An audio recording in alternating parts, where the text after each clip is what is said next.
Hello friends, ரொம்ப ரொம்ப சாஃப்டான ரொம்ப டேஸ்டான புரத சத்துக்கள் நிறைந்த துவரம்பருப்பு இட்லி எப்படி செய்கிறதுன்னு நம்ம இந்த வீடியோவில் போய் பார்க்க போகிறோம். டிஃப்ரெண்ட் வெரைட்டிஸ் கூடவே ஹெல்த்தியாகவும் டேஸ்டியாகவும் நம்ம வீட்டில் செஞ்சு கொடுக்கறதால சின்ன குழந்தைங்கள்லேருந்து பெரியவங்க வரைக்கும் எந்தவித தொந்தரவும் பண்ணாமல் விரும்பி சாப்பிடுவாங்க இல்லைங்களா? வாங்க துவரம்பருப்பு இட்லி எப்படி செய்கிறதுன்னு நம்ம இந்த வீடியோவில் போய் பார்க்கலாம். அதற்கு முன்னாடி ஒரு சின்ன intro. Welcome to Priya Raju's kitchen. Please like, share, subscribe, comment and click the bell button. Thank you. Let's go to video. துவரம்பருப்பு இட்லி செய்வதற்கு முதல்ல ஒரு பாத்திரத்தில் 2 அழாக்கு, அதாவது 400 கிராம் இட்லி அரிசி, புழுங்கல் அரிசி எடுத்துக்கோங்க. அதை 2 முறை நல்லா தண்ணி ஊற்றி வாஷ் பண்ணிக்கோங்க. அரிசியை 2 முறை நல்லா கழுவுனதுக்கப்புறமா அதுக்கு கூட ஒரு ஆழாக்கு துவரம்பருப்பு ஃபுல்லாக எடுத்துக்கோங்க. இன்னொரு ஆழாக்கு தலை வெட்டி எடுத்துக்கோங்க துவரம்பருப்பு. அதையும் அதிலே ஆட் பண்ணிக்கோங்க. ஒரு கைப்பிடி அளவுக்கு குண்டு உளுந்து ஆட் பண்ணிக்கோங்க.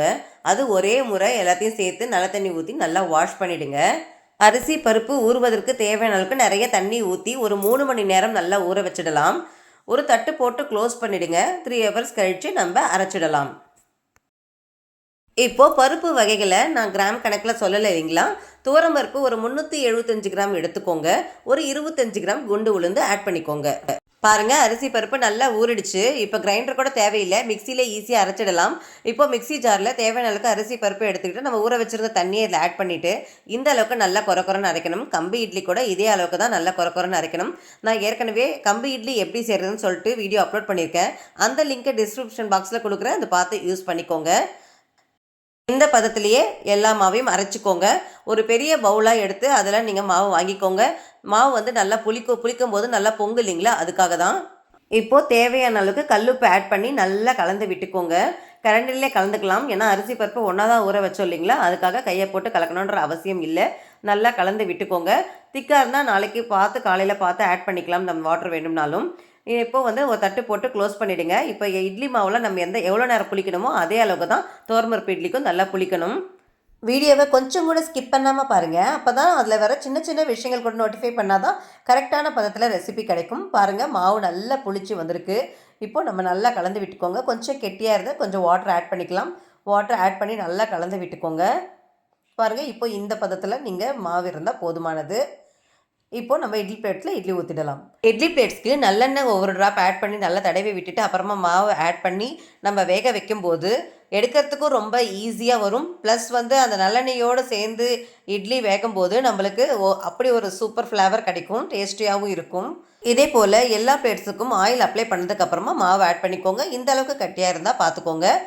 நான் குக்கரில் வேக வைக்க போகிறேன். நீங்கள் இட்லி குக்கராக இருந்தாலும் பரவாயில்ல. குக்கரில் வேக வைக்கும்போது நம்ம எலுமிச்சை பழம் ஜூஸ் பிழிஞ்சதுக்கப்புறமா அந்த தோலை தூக்கி போடாமல் அந்த தோலை காய வச்சு எடுத்து வச்சுட்டு இந்த மாதிரி அடியில் போடும்போது கொஞ்சம் கூட அடியில் கரை பிடிக்காமல் இருக்கும். இந்த குக்கர் நான் 10 இயர்ஸ் மேலே யூஸ் பண்ண குக்கர். பாருங்கள் எவ்வளோ க்ளீனாக இருக்குது.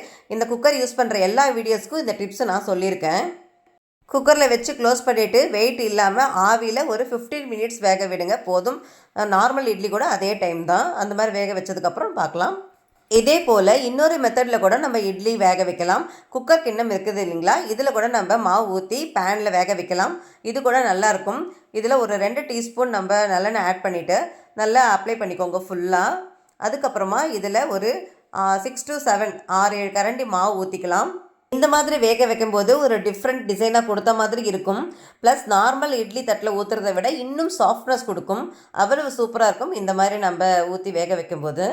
இந்த மாதிரி ட்ரை பண்ணுங்கள். இந்த மாதிரி பேன்லேயே வச்சுடலாம். அடியில் தண்ணி ஊற்றிட்டு இந்த மாதிரி வச்சுட்டு இதையும் க்ளோஸ் பண்ணிவிட்டு இப்போது ஒரே இதில் நிறைய மாவு ஊற்றுறதால ஒரு 20 மினிட்ஸ் வேகட்டும், போதுமானது. பாருங்கள், இந்த 15 மினிட்ஸ் முடிஞ்சு இது இட்லி எடுக்கும்போது பாருங்கள் எவ்வளவு ஸ்மூத்தாக வருது பாருங்கள். அவ்வளவு சாஃப்டாகவும் ரொம்ப டேஸ்டியாகவும் இருக்குது. இது வெங்காய கார சட்னி ரொம்ப கரெக்டான பர்ஃபெக்ட் மேட்சிங்காக இருக்கும். இது சூடாக சாப்பிட்டாலும் நல்லாயிருக்கும், ஆனால் சில்லுன்னு ஆறினதுக்கப்புறம் இன்னும் கூட டேஸ்ட்டாக இருக்கும். அந்தளவுக்கு ரொம்ப டேஸ்டியான துவரம்பருப்பு இட்லி இது. பாருங்கள், பேனில் வச்ச இட்லி கூட ரெடி ஆகிடுச்சு. இப்போது நம்ம இது கத்தியால் தண்ணி தொட்டுட்டு சும்மா சுற்றி ஃபஸ்ட்டு நல்லா ஃப்ரீ பண்ணி விட்டுக்கோங்க. இந்த மாதிரி ஓரத்துலலாம் ஃப்ரீ பண்ணிங்கன்னா ஈஸியாக சீக்கிரமாக உங்களுக்கு ஆறிடும், எடுக்கிறதுக்கு சீக்கிரமாக வரும். அதுக்கப்புறம் சூடுலேயே இந்த மாதிரி ஷேப் பண்ணிக்கோங்க.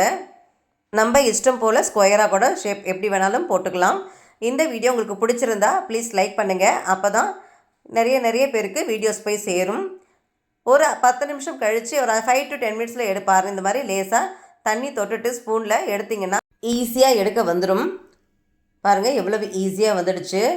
பார்க்குறதுக்கே ரொம்ப சூப்பராக இருக்குது இல்லைங்களா? பாருங்கள் அடுத்தடுத்து இட்லியும் அதே மாதிரி ஈஸியாக எடுத்துடலாம். பாருங்கள் எவ்வளவு சாஃப்டாக இருக்குது இல்லைங்களா? நீங்களும் இந்த துவரம்பருப்பு இட்லியை வீட்டில் செஞ்சு பார்த்துட்டு எப்படி இருக்குன்னு கண்டிப்பாக கமெண்ட் பாக்ஸில் கமெண்ட் பண்ணுங்கள். அப்படியே சப்ஸ்கிரைப் பட்டனும் அழுத்திட்டு ஒரு பெல் பட்டனும் கிளிக் பண்ணிக்கோங்க. See you in the next video. Thank you.